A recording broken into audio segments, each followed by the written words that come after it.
Cada 13 de enero es el día de la concientización en la lucha contra la depresión. La Organización Mundial de la Salud nos ha dicho desde hace ya tiempo atrás que es uno de los grandes problemas del siglo XXI. La depresión, que es muy diferente de estar triste. Hoy vamos a platicar de cuáles son esas diferencias entre la tristeza, la depresión y si realmente es un problema importante. Y te lo digo desde ya. La depresión clínica es un problema muy importante. Todos los seres humanos tenemos emociones y estas emociones pueden ser de diferente calibre, calidad, intensidad. Le podríamos llamar incluso de diferente color. Incluso si recuerdas perfectamente la película de Pixar de Inside Out, de Intensamente, podemos ver cómo están representados con colores los diferentes tipos de emociones que un ser humano puede tener. Por supuesto, en Estados Unidos se acostumbra mucho a hablar de este blue, de este azul de la tristeza, aunque en otros lugares y de diferentes maneras se ha representado la tristeza de muchas maneras, pero se vale estar triste. Y si algo nos enseñó la película de Pixar de Intensamente es que hay veces que una misma experiencia es una experiencia feliz y triste al mismo tiempo. O al revés, puede ser miedo pero con alegría. Por ejemplo, cuando vas a una feria, a uno de estos parques de diversiones y te subes a la montaña rusa o vas a ver una película de terror, pues la intención, por supuesto, es sentir miedo, pero al mismo tiempo alegría. Y entonces vas muerto de miedo y súper contento al mismo tiempo mientras el vehículo se mueve de un lado a otro.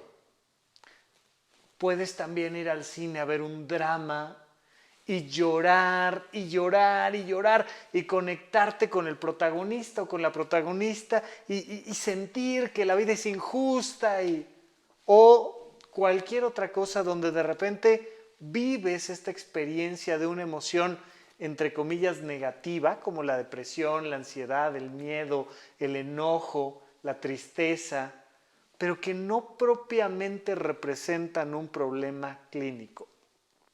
Y pues la gente normalmente utiliza de muchas maneras diferentes los términos para referirse a las emociones. Incluso se han publicado libros, por aquí tengo alguno en particular que se llama El Emocionario y nos habla de cómo pues una palabra en particular puede representar diferentes emociones o una emoción específica, pero en realidad no existen las emociones con un nombre específico. Una misma persona le puede llamar melancolía a algo y otra persona le puede llamar melancolía a una emoción distinta. Más o menos cuando nos sentamos a platicar, cuando vamos a una terapia o cuando nos estamos tomando una cerveza con un amigo, un café con alguien más, pues podemos ponernos de acuerdo en lo que se siente una experiencia, en lo que estoy sintiendo en este momento y podemos utilizar diferentes palabras de muchas maneras.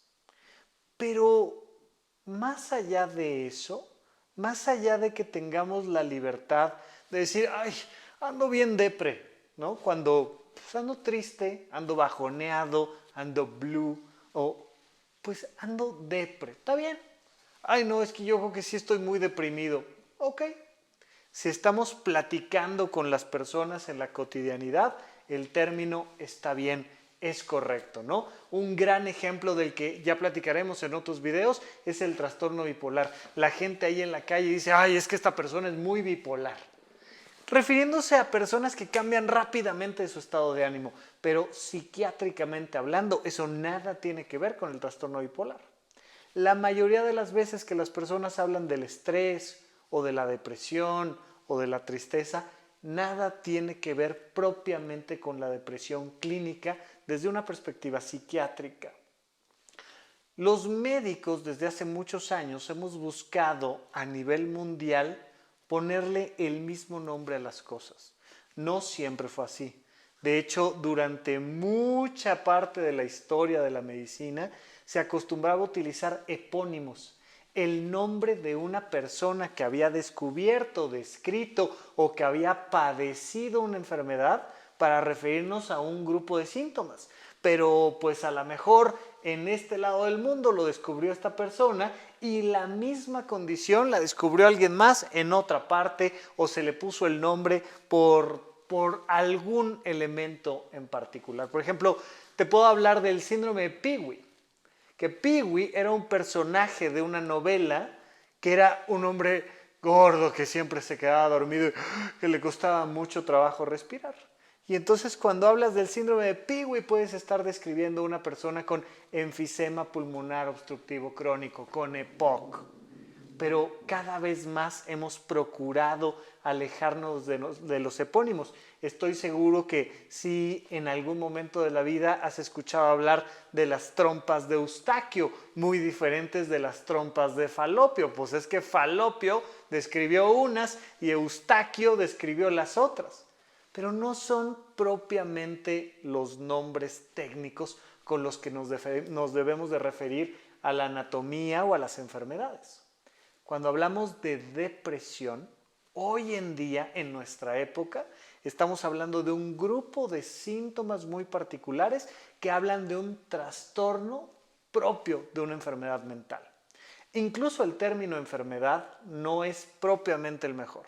Cuando hablamos de enfermedades mentales, hablamos de trastornos mentales. Y hoy tenemos que platicar muy claramente por qué hablamos de trastornos mentales. A diferencia de una enfermedad, un trastorno mental no tiene un origen definido.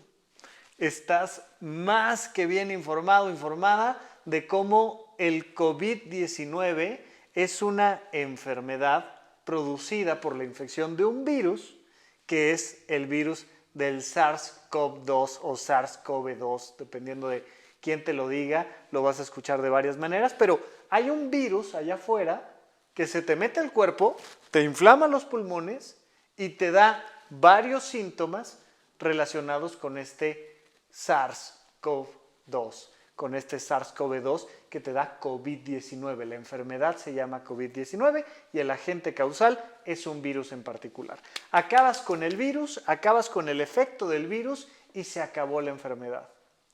En la depresión, en la esquizofrenia, en el trastorno obsesivo compulsivo, en el trastorno bipolar, no hay una causa definida. Ay, es que fíjate que me caí y me pegué en esta área de la cabeza y entonces pues ya no supe cómo leer, se me olvidó leer, por decirlo de alguna manera, porque el área de Broca propia para la lectura se lastimó. Si pudiéramos, que muchas veces no podemos, operar y reconectar esas neuronas, entonces podría volver a leer. Hubo una causa definida. Choqué, me pegué en la cabeza y a partir de ahí perdí la memoria. ¿Te acordarás de esta película de 50 First Dates, ¿no? Las 50 primeras citas, que aquí en México tuvo una traducción diferente el título, pero donde Lucy choca y desde ese día pierde la memoria cada 24 horas, como si fuera la primera vez. Como si fuera la primera vez, vuelve a vivir una y otra vez el mismo día, porque perdió la memoria después de un accidente. Tiene una enfermedad, tuvo un traumatismo craneoencefálico que afectó un área de la memoria y entonces dio como resultado ese proceso. En psiquiatría las cosas no son así. En psiquiatría, por supuesto que hemos tenido muchas críticas a lo largo de toda la historia y una de ellas precisamente tiene que ver con que no manejamos enfermedades, manejamos trastornos. Cuando hablamos de diabetes, tú le haces a alguien una prueba que se llama curva de tolerancia a la glucosa y entonces lo citas en la mañana en el laboratorio, le dices, señor, por favor, va a venir mañana a las 7 de la mañana en ayunas. Llega en ayunas, le damos un frasquito que tiene un líquido lleno de glucosa, una cantidad que nosotros conocemos cuál es, y entonces le pedimos que se la tome de golpe. Y vamos viendo cómo sube la cantidad de azúcar, de glucosa en sangre, hasta cierto punto y cómo va bajando después. Y así podemos saber cómo está trabajando la insulina de una persona. Y sabemos que si sube demasiado, pues entonces estamos viendo una enfermedad que se llama diabetes. Por supuesto que también podemos simplemente tomarle una gotita de sangre, ponerla en un aparato y si la persona está en ayunas y hay más de ciertos niveles, pues la probabilidad de que estemos frente a un tema de diabetes es muy alto. Es algo que conocemos muy bien porque se supone que hasta 1/3 de la población adulta en México pues tiene un problema relacionado con esto. O por ejemplo la presión arterial, que es el otro gran problema que tenemos. Oye, te ponemos un manguito, un baumanómetro, y entonces vemos con qué fuerza late tu corazón y con qué fuerza retoman esa presión las arterias y entonces tenemos dos mediciones y sabemos que si pasamos de 140 en la presión, la primera, la presión que avienta el corazón sistólica, pues probablemente estamos frente a un problema de hipertensión. Cuando hablamos de depresión, o de esquizofrenia, o de trastorno obsesivo compulsivo, o de un montón de trastornos mentales, no tenemos estudios que nos permitan hacer un diagnóstico así de preciso. Oye, pero pues hazle un electroencefalograma. Sí, voy a tomar a una persona con depresión, la voy a meter a un estudio que se llama electroencefalograma, le voy a poner muchos chuponcitos que le permiten a una máquina detectar las corrientes eléctricas con las que trabaja el cerebro y no voy a ver nada. Una persona con depresión puede no tener para nada alterado un electroencefalograma. Bueno, pues hazle una tomografía. Le hago una tomografía y con rayos X puedo ver cómo están las estructuras internas de su cerebro. Y no voy a encontrar nada.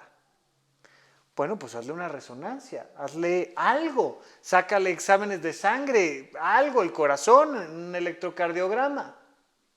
Le voy a hacer exámenes de sangre, le voy a pedir una biometría hemática, una química sanguínea, un perfil tiroideo y todo va a estar bien. Sin embargo, la persona está padeciendo una, entre comillas, enfermedad, un trastorno mental, que ya es un problema médico y se llama depresión. Ok, y entonces, ¿cómo le haces para diagnosticar una depresión? Bueno, pues mira, dentro de la psiquiatría, lo que se hace es preguntarle a las personas, ¿cómo estás? Y dependiendo de las respuestas que te van dando, vas encontrando los signos y síntomas característicos de una persona. Imagínate que tú le quieres preguntar a alguien para saber si es un músico o no es un músico. Oiga, señor, ¿y usted qué hace cuando se levanta? ¿A qué hora se levanta? Porque para empezar, has de saber que uno de los criterios diagnósticos para saber que alguien es músico es que duermen tarde y despiertan todavía más tarde. Habemos algunas personas que desde siempre, oye, 5 o 6 de la mañana, ya vamos a ponernos a hacer cosas. No, los músicos no saben si a esa hora van llegando, se van yendo, a dónde van. Normalmente van llegando a la cama 3, 4 cuando andan de buenas, 5, 6 cuando andan trabajando, 7, 8 de la mañana cuando andan muy contentos. Y se despiertan hasta muy tarde. Oiga, ¿usted a qué hora se duerme? Pues 3, 4 de la mañana. Ok. Oiga, ¿a qué hora se levanta? Pues ya por ahí de mediodía ya nos andamos levantando. Ah, muy bien, muy bien. Oiga, ¿y qué le gusta hacer cuando se levanta? Ah, bueno, pues fíjate que me pongo a escuchar música y los ves, ¿no? Cuando te acercas a un músico y particularmente un baterista, no se pueden estar quietos y todo el tiempo están percutiendo. Les das un tenedor y un cuchillo y no se ponen a comer, se ponen a pegarle al vaso y le vas preguntando a la persona, oye, ¿cómo es tu vida? ¿Cómo es tu cuarto? ¿Tienes algún instrumento musical en casa? ¿Sabes tocarlo? ¿Qué tipo de música te gusta? Oye, ¿tú entiendes lo que es una nota de fa o un do menor? Y te van diciendo que sí. Pues después de una entrevista, si alguien te quiere engañar, es muy fácil. Si tú eres músico, es muy fácil saber si alguien es músico. Oye, siéntense aquí, mira, te voy a presentar a 5 personas. De esas 5 personas, 3 son músicos como tú, 2 no son músicos.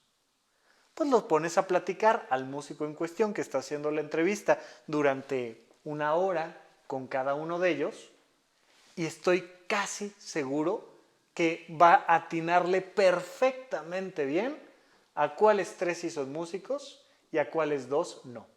Es muy difícil engañar a un músico porque él sabe cuáles son las características de los músicos, sabe cuáles fueron los últimos festivales, sabe cuáles fueron las últimas canciones, sabe cuando le pones una pieza musical distinguir entre un tono y otro.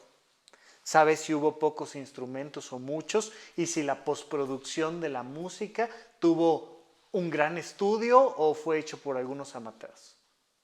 Cuando tú hablas con un psiquiatra de cómo trabaja y cómo es el diagnóstico, es una cosa muy parecida. Es alguien que al menos durante 4 años estuvo formándose dentro de un hospital psiquiátrico, como fue mi caso, platicando y platicando y platicando y platicando con gente con depresión, con ansiedad, con fobias, con estrés postraumático, con esquizofrenia, con trastorno bipolar, con demencias. Y uno hace un ojo clínico. Claro, tenemos nuestro manual de signos y síntomas, ¿no? El DSM-5 o la CIE-10 que te van diciendo las características de una depresión son estas. Pero no basta con leerlas. Mucha gente cuando las agarra y las lee dice, ay, pues es que entonces todos estamos deprimidos y lo que pasa es que el psiquiatra lo que quiere es vendernos medicamentos. No, créeme que no. Lo que hacemos es, tomamos eso como base y vamos entrevistando a muchas personas y nos vamos dando cuenta de que efectivamente hay un grupo de personas que coinciden en los síntomas y que además se ven altamente afectados en su vida cotidiana. Una persona con depresión normalmente empieza a presentar ausentismo laboral. No va al trabajo porque no tiene energía para ir al trabajo. No puede controlar sus pensamientos. Tiene pensamientos de culpa, tiene pensamientos trágicos, todo va a estar mal, las cosas no van a salir bien, esto va a estar terrible, van a venir a quitarme el auto, la casa, y lo trae en la noche y entonces tiene insomnio. Y además se le va el hambre. ¿Alguna vez te han dado una mala noticia y te das cuenta de cómo inmediatamente impacta en tu tubo digestivo y se te va el hambre? Y entonces vamos viendo una serie de características que están descritas en los libros, pero que se vuelven un problema serio. Uno de los elementos principales de una depresión clínica es que te está causando problemas serios en tu vida cotidiana. Afecta tu salud, duermes mal, comes mal. Afecta tu trabajo, empiezas a no ir a trabajar, te corrieron del trabajo, ya no fuiste un día. Afecta tus relaciones interpersonales, no tienes ganas de tener relaciones sexuales ni platicar con nadie y entonces pues empieza a afectar tu vínculo en pareja, tu relación con tus hijos porque estás muy irritable y poco a poco se va generando un problema cada vez más grave que puede empezar a causar pensamientos suicidas. Sin duda alguna, los pensamientos suicidas son el elemento más preocupante dentro de una depresión. Muchísimas personas a lo largo del mundo se han muerto por culpa de una depresión. Los trastornos mentales son mortales si no se tratan bien y si no se tratan a tiempo. Por eso la Organización Mundial de la Salud nos dice, hay 300 millones de personas, 300 millones de personas en el planeta Tierra con depresión clínica.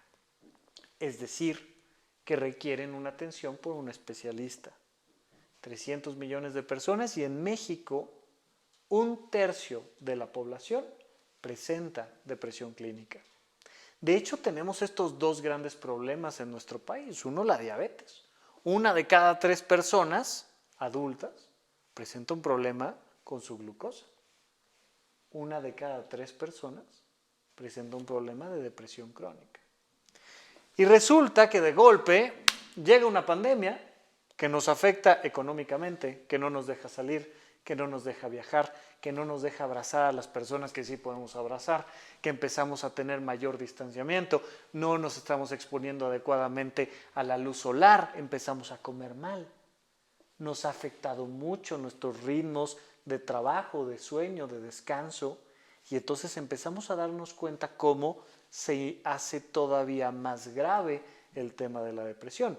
Se han estado haciendo algunos estudios, de los más recientes en Ohio, donde han tratado de relacionar los niveles de depresión con la eficacia de la vacuna del COVID. Todavía no hay resultados muy concluyentes, pero lo que sí sabemos a ciencia cierta es que una persona que tiene una depresión crónica, clínica, va a tener afectado su sistema inmunológico. Nos vamos a dar cuenta de que esta persona no va a responder adecuadamente de una forma biológica porque tiene un tema relacionado con depresión. La depresión sigue siendo una de las enfermedades más ninguneadas, ¿no? Más poco valoradas por este tema de que pues no se ve. No es como cuando te rompes un brazo o incluso cuando tienes una neumonía, que se nota que una persona está muy mal.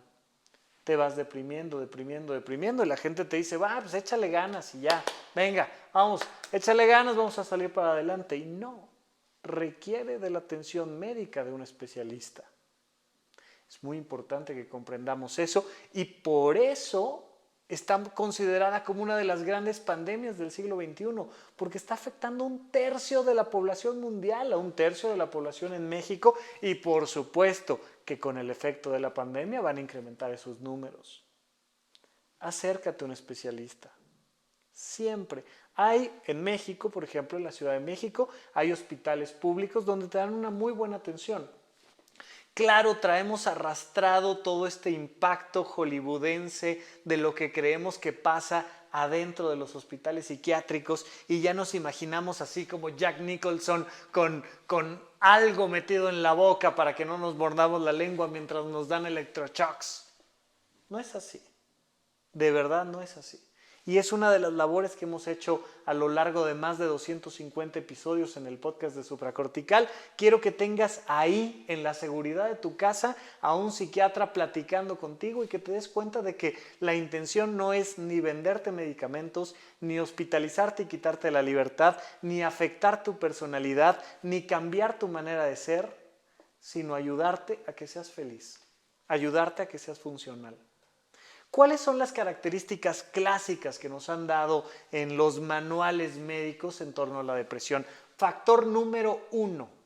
Tiene que haber una de dos características o ambas. Por un lado, tristeza y por otro lado, una cosa técnica que se llama anedonia, que es que algo que me gustaba ya no me gusta, que la vida que antes me gustaba ya no me gusta. Oye, ¿tú eres músico? Sí. Oye, ¿por qué no tocas? ¿Por qué no pones ahí una canción, algo? No, no sé, no traigo ganas. Oye, a mí me gustaba el cine, o me gustaba nadar, o me gustaba salir a caminar, y no, como que ando sin ánimo de nada, no traigo ganas de nada. Incluso me puede pasar algo positivo, ¿no? Seguro te ha pasado esta experiencia de estás colgando la ropa, agarras el pantalón, metes la mano en la bolsa y 20 pesos. ¡Ah, qué gusto, qué maravilla!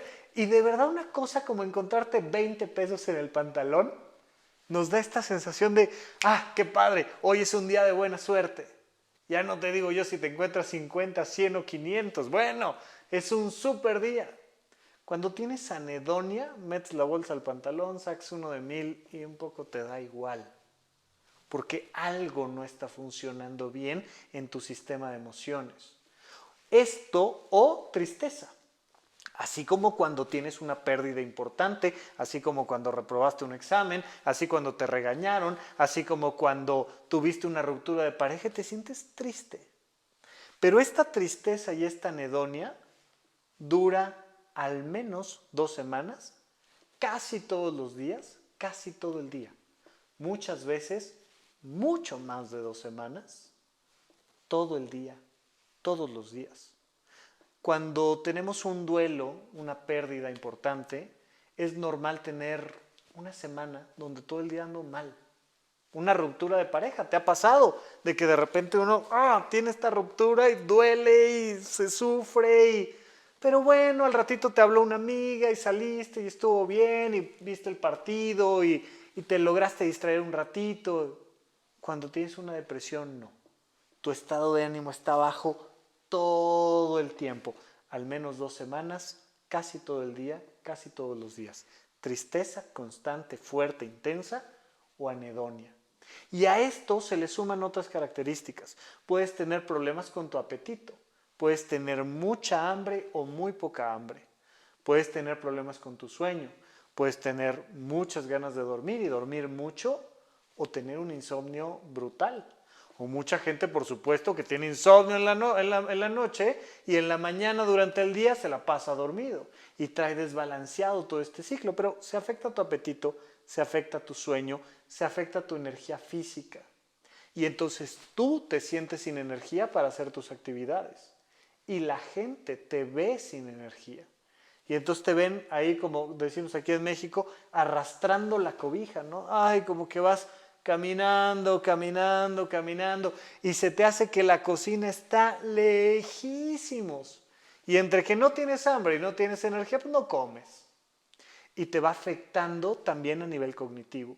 Estas ideas de culpa, de minusvalía, estas ideas de que todo va a salir mal, que todos son pensamientos catastróficos. Se van sumando esta serie de características a la tristeza y anedonia que ya tenías previamente y poco a poco van apareciendo esto que te decía que es el signo más grave, más peligroso, que son los pensamientos suicidas. Antes de que aparezcan, por favor, acércate a un profesional, acércate a un médico, porque son los médicos los encargados en ayudarte a salir de ahí y a que te sientas bien. Este 13 de enero nos recordó de nuevo la OMS que la depresión es un problema serio. No lo olvidemos, hay que sumarnos a esto, pero te quiero dar un elemento más que es cómo se previene la depresión. Tú ya sabes cómo se previene el contagio del SARS-CoV-2, del COVID-19, y sabes que tienes que mantener una sana distancia, que tienes que evitar estarte llevando las manos sucias a la cara y una serie de cosas que ya conoces muy bien. El uso del cubrebocas, que es importantísimo. Pero ¿cómo se previene una depresión? Una depresión se previene fundamentalmente cuidando tu salud. Eso significa duerme bien siempre. Y aunque seas músico, trata de no dormirte tan tarde, duérmete a buena hora, porque nuestro cerebro está diseñado para dormir cuando hay oscuridad y para estar despierto cuando hay luz. Hacerlo al revés nos afecta neurológicamente. Entonces, duerme bien, come bien. Y no te tengo que decir yo lo que es comer bien. Hay hoy en día y siempre habrá muchas discusiones de si el ayuno intermitente, de si hay que comer 5 veces al día, de lo que tú quieras. Perfecto. Pero come alimentos de buena calidad y come en un ritmo adecuado. Y si es necesario, acércate a un nutriólogo o una nutrióloga que te ayude a tener una dieta balanceada y que tengas los recursos necesarios para tener energía y sentirte bien. Duerme bien, come bien, haz ejercicio. El ejercicio no es opcional. El ejercicio nos mueve por dentro y hace que nuestra serotonina esté a la orden del día. Por favor, de preferencia un ejercicio que te guste, porque no sabes cuántas veces he encontrado a gente que dice, pues ya me voy a subir a la caminadora y está bien y voy a hacer media hora diaria, como si fuera castigo. No, mover el cuerpo no puede ser castigo. Haz algo divertido, sal en la bici, salte a correr, juega al aire libre y te vas a sentir mucho mejor. Si tú duermes bien, comes bien y haces ejercicio con regularidad, estás previniendo una depresión. Pero, muy importante, ten actividades recreativas. Haz cosas no porque debes, sino porque quieres. ¿Cuáles son las cosas que normalmente haces por gusto, porque quieres? La gente va quitando de su agenda todo aquello que quiere hacer para poner en la agenda todo lo que tiene que hacer y no quiere. Te estás comprando una depresión. De hecho, una de las principales depresiones se origina por el síndrome de burnout, por estar trabajando demasiado. Incluso por cuidar a alguien que está enfermo, que nos necesita, que amamos, pero que nos cansa. Es muy importante que aprendas a descansar. tenemos allí en el podcast de Supracortical un episodio que se llama Descanso Productivo y te platico cómo descansar no necesariamente significa estar en cama, aplastado, acostado. Ay, es que estoy descansando y es el único momento en el que descanso. No, hay otras maneras de descansar, pero una manera de descansar es tener actividades recreativas, hacer cosas por gusto. Enfócate en eso, porque de las actividades recreativas surge la vocación, actividades laborales que surgen de las actividades recreativas. Eso es la vocación, ya lo platicaremos en otro momento. Pero tenemos que hacer cosas para prevenir la depresión. Normalmente a los psiquiatras se les acusa de sobrediagnosticar y sobretratar, por supuesto, sobremedicar a las personas que tienen una depresión. Yo lo que te estoy diciendo es, olvidémonos de esa conversación, no lleguemos ahí, vamos a evitarla antes. Y entonces vamos a tener la posibilidad de resolver un grave problema al que también nos estamos enfrentando. Es muy importante que prevengas la depresión y lo hagas a través del incremento de tu autoestima, del cuidado de tu salud y de tu realización personal. Muchas gracias por escucharme. Hasta la próxima.